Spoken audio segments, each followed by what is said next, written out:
Third I అన్ఫిల్టర్డ్కు స్వాగతం సుస్వాగతం. ఇవాళ సోమవారమే కదా.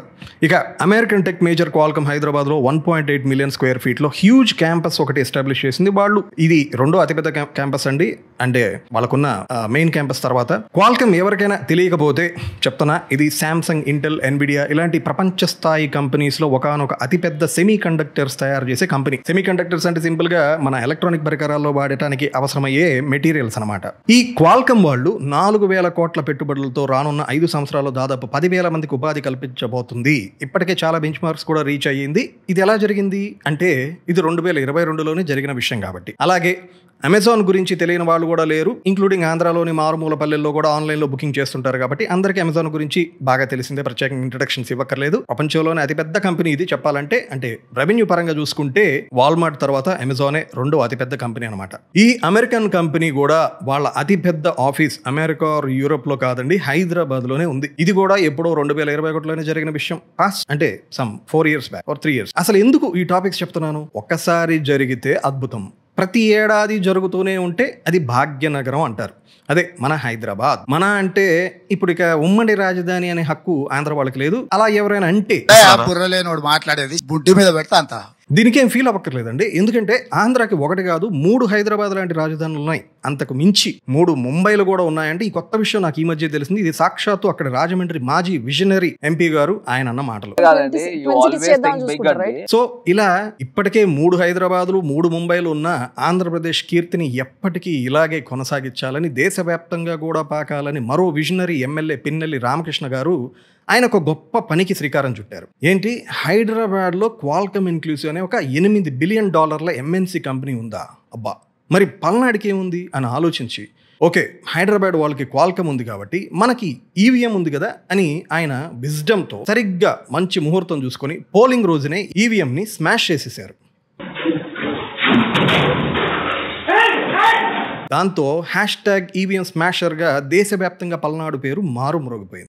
ఆ జిల్లా ఎస్పీ గారు అయితే పల్నాడులో ఆ తర్వాత జరిగిన సంఘటనల్ని చూసి ఒళ్ళు పులకరించి మొన్ననే పల్నాడు గురించి ఏమన్నారో తెలుసా? 160 కేసెస్ అయింది పల్నాడులో. సో మనం ఇంత ఖరాబ్ ఉన్నాము చూడండి. కానీ దురదృష్టం ఏమిటంటే ఈ మాచర్ల నియోజకవర్గం పాల్వాయి గేట్ పోలింగ్ కేంద్రంలో మే 13న ఈ బృహత్కర ఈవీఎం స్మాష్ చేసి అలా సాధించిన ఘనత బయట పడకుండా కొంతమంది అధికారులు కుట్ర పన్నారు. దాంతో ఎవ్వరికీ తెలియకుండా ఈ గొప్ప కార్యం అలాగే కనుమరుగైపోయింది. కానీ చూడండి, వారం రోజులకే పిన్నెల్లి గారి విజనరీ అర్థం చేసుకున్న నారా లోకేష్ మే 21న ఆ విషయాన్ని బహిర్గతం చేస్తూ ట్విట్టర్లో దానికి సంబంధించిన వీడియోని ట్వీట్ కూడా చేశారు. ఇక దానితో నిద్రలేచిన ఈసీ అతన్ని సన్మానించండి అని state police chief Harish Gupta గారికి ఆయనకి వినవించడంతో పాటు సన్మాన బాధ్యతలన్నీ కూడా పోలీసులందరికీ అప్పగించారు. పిన్నెల్లి గారు ఎంత గొప్ప వ్యక్తి అంటే చూడండి, నాకు ఈ సన్మానాలు వద్దు అని 3 రాజధానులు 3 ముంబైలు ఇన్ని 3 అని తప్పించి ఆంధ్రాని వదిలేసి కామ్గా ఒక యోగిలాగా తెలంగాణలోని హైదరాబాద్ పరిసరాల్లో అజ్ఞాతంలోకి వెళ్ళిపోయాడు ఆయన.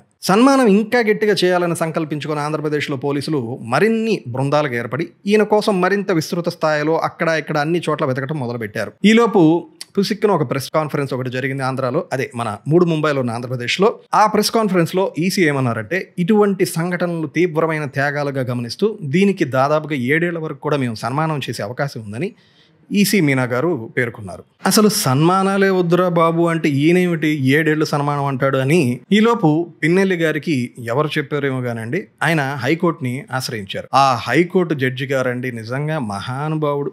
ఆ పోలింగ్ కోలాహలం మధ్య ఆయనకి సన్మానం చేస్తారేంటి అని, ఆయనకి ఎటువంటి సన్మానాలు వద్దు అని మే 28న పిన్నెల్లి గారికి ఉపశమనం కల్పిస్తూ జూన్ 5 వరకు పోలీసులు పిన్నెల్లి గారికి ఎటువంటి సన్మానం జరగకుండా ఆయనకి రక్షణ కల్పించడంతో పాటు పిన్నెల్లి రోజు ఎస్పీ గారి కార్యాలయానికి హాజరు కావాలని కొన్ని షరతులతో కూడినటువంటి కండిషన్స్తో ఒక ఇంటరిమ్ బెయిల్ ఎన్నికల ఫలితాలు వెలువడే వరకు ఆయన అక్కడే ఆయన ప్రాంతంలోనే ఉండాలని హైకోర్టు ఆదేశించింది. హైకోర్టు ఎందుకు ఇలా తీర్పు ఇచ్చిందని చాలామంది విమర్శించారు. కానీ ఆలోచించండి, ఎక్కడ త్యాగం జరిగిందో, ఎక్కడ విప్లవాత్మకమైన సంఘటన జరిగిందో అక్కడే కదా అలాంటి వ్యక్తులు ఉండాల్సింది. బయట ఎక్కడ ఉంటే ఎట్లాగా లాభం? అదనమాట. ఇక విజనరీ పిన్నెల్లి గారు ఆహా నా త్యాగం ఆఖరికి హైకోర్టు గుర్తించిందన్న భావనతో ఆయన అజ్ఞాతవాసం వీడి తిరిగి తన ప్రేమని పంచడానికి మాచర్లకి వచ్చారు. ఇలా హైకోర్టులో ఆయనకి ఊరట లభించిన 2 రోజులకే మే 31న ఆయన ట్విట్టర్లో ఒక గొప్ప ఆదర్శవంతమైన మాట ఒకటి చెప్పారు. మాచర్ల ప్రజలు, వైఎస్ఆర్ కాంగ్రెస్ పార్టీ నాయకులు, కార్యకర్తలు, అభిమానులు అందరూ ఓట్లు లెక్కింపు ముందు ఆ తర్వాత సమన్వయంతో కాదు సమయవ్వనం సమయం ఏదోలే చాలా బ్యాలెన్స్గా ఉండాలని వ్యవహరించారు. చూసారా, వారి ఉద్దేశం ఏంటి?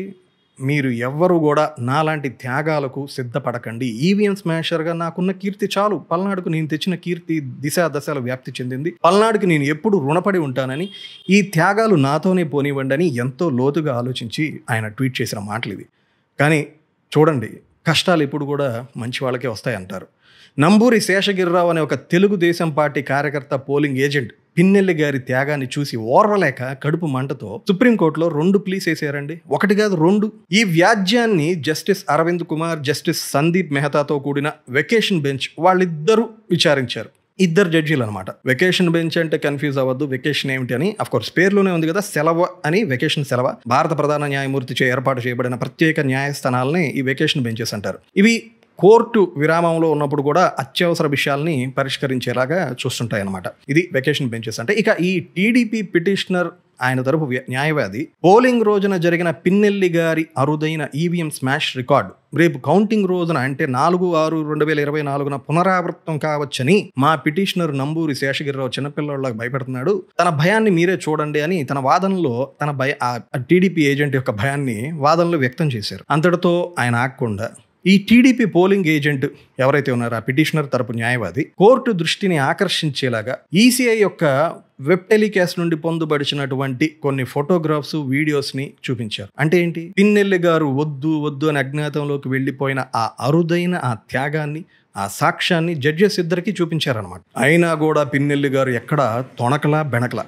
దీనికి కౌంటర్గా పిన్నెల్లి డిఫెన్స్ న్యాయవాది సీనియర్ అడ్వకేట్ వికాస్ సింగ్ ఆయన వాదిస్తూ, యువర్ ఆనర్, అసలు ఈ వీడియో యొక్క ప్రామాణికత ఏమిటి, ఎవరిని చిత్రీకరించారో స్పష్టంగా లేదే, ఇవి డాక్టర్డ్ వీడియోస్ అయ్యి ఉండొచ్చు, అంటే ట్యాంపరింగ్, ఫాల్సిఫై, మార్ఫింగ్ చేస్తుంటారు కదా, అలాంటివి అయ్యి ఉండొచ్చు అని ఒక అద్భుతమైన పాయింట్ వారి వాదనలో వాళ్ళు వాదించారు. దానికి జస్టిస్ మెహతా గారు, నిజమా, కానీ ప్రాథమిక అంచనా ఆధారంగా నాకు అలా ఏమి అనిపించట్లేదే, పైగా మొహం అంత స్పష్టంగా కనిపిస్తుంటే ఈ మొహం మార్పిడి, మామిడికాయ జాడి, మార్ఫింగ్ చేస్తారంటారు ఏమిటి అనడంతో డిఫెన్స్ లాయర్ మొహం ఎక్కడ పెట్టుకోవాలో పాపం ఆయనకు కూడా అర్థం కాలేదు. మరోపక్క జస్టిస్ కుమార్ గారేమో, పిటిషనర్ భయాలు నాకు చాలా స్పష్టంగా కనిపిస్తున్నాయి బ్రదర్, కాబట్టి ఆయన భయాలు న్యాయమైనవని నాకు కనిపిస్తున్నాయని ఆయన కూడా ఉద్ఘాటించారు.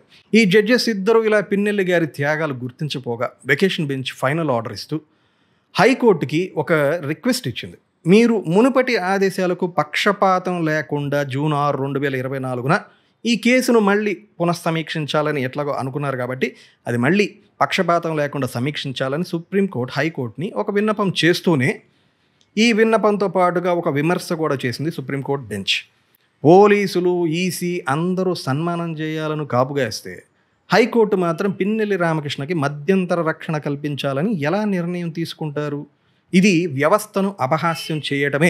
అంటే న్యాయ వ్యవస్థను అనొచ్చు, లేదా ప్రజా వ్యవస్థను అనొచ్చు, లేదా ఎన్నికల వ్యవస్థ, మాకరీ ఆఫ్ ద సిస్టమ్ అని హైకోర్టు జడ్జి గారిని సుప్రీం స్టైల్లో విమర్శించింది. ఇక పిన్నెల్లి రామకృష్ణారెడ్డి గారికి ఫైనల్ ఆర్డర్ సుప్రీంకోర్టు ఏమిచ్చిందంటే, పిన్నెల్లి రామకృష్ణ అనే వ్యక్తి 2024 జూన్ 4 అంటే కౌంటింగ్ రేపటి రోజున జరిగే ఆ కౌంటింగ్ పరిసరాల్లో కూడా ఎక్కడ కనపడకుండా, అసలు అతను అక్కడికి రాకుండా పిన్నెల్లి రామకృష్ణని నియంత్రించండి అని తీర్పిచ్చింది. ఇంత దారుణం చూడండి. హైదరాబాదులో ఉండే క్వాల్కమ్ పేరు హైదరాబాదులో ఉండే వాళ్ళందరికీ కూడా తెలియదు, కానీ ఈవీఎం స్మాషర్గా పల్నాడు పేరు దేశవ్యాప్తంగా చర్చనీయాంశంగా మారుమ్రోగించిన పిన్నెల్లి గారి త్యాగానికి ఇదే ఫలితం. అసలు ఈవీఎం ఎందుకు స్మాష్ చేస్తారండి?